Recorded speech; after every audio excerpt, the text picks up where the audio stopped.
start this delicious recipe here is 1 kilo or 2.2 pounds of chicken wings. This right here is the drumette and that's the wingette. Depending on where you get your chicken from, these may also have the wingtips still attached, and it's very easy to remove them by cutting straight through where it's connected to the wingette. We don't need the tips for this recipe and they can be used for a chicken stock. So then we have two options here. We can leave these whole or we can separate the drumette from the wingette. In between the two is a soft joint that we're going to cut through.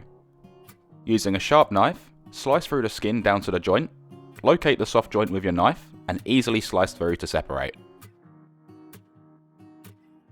Whichever way you choose to prepare your chicken, once prepared, place it into a large mixing bowl and pour over 1 3/4 cups or 450 milliliters of buttermilk. You can get buttermilk from most supermarkets, but if you can't, you can make it yourself, and I'll leave the recipe in the description below.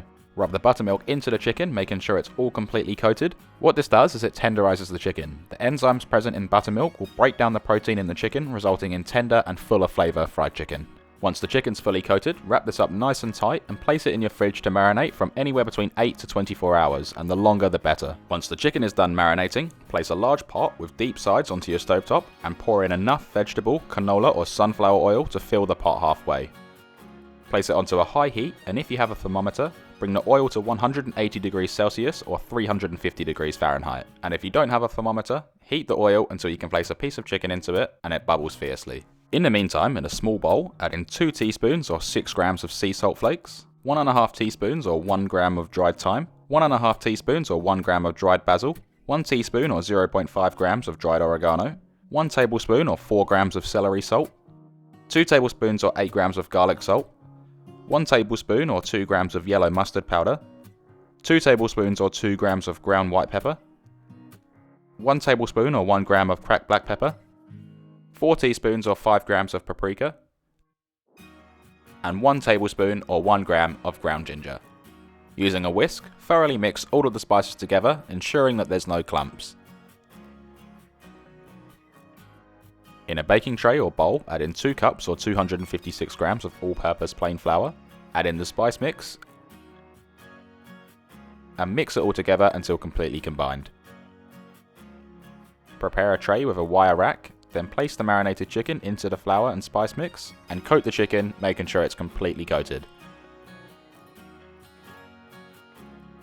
Shake off any excess mix, and place it onto the wire rack and continue with the rest of the chicken. Now that your chicken's coated, let's get these nice and crispy.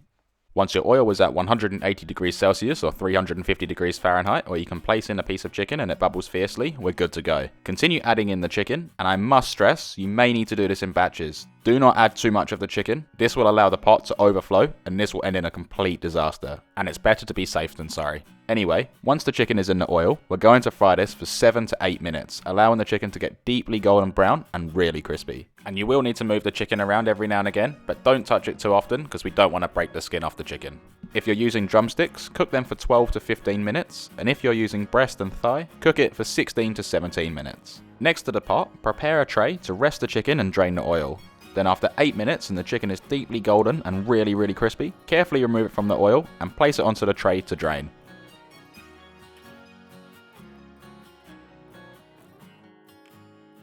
When you're done with the oil and it's too dark to reuse, allow it to completely cool down.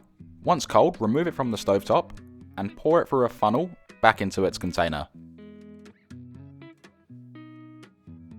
Place on a lid, and we can then recycle this at our oil recycling depot or put this into general waste. Do not pour this oil down the drain as it will solidify and clog your pipes, costing you a hefty plumbing bill.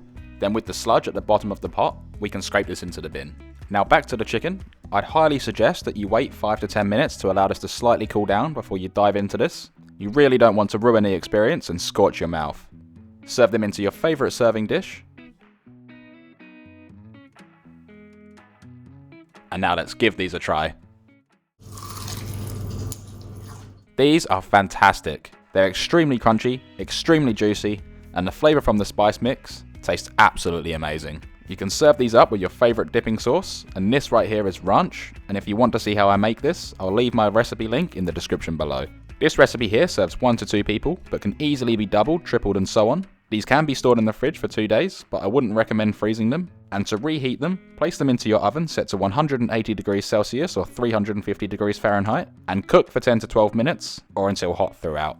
I really hope you enjoyed this video and I was able to teach you something.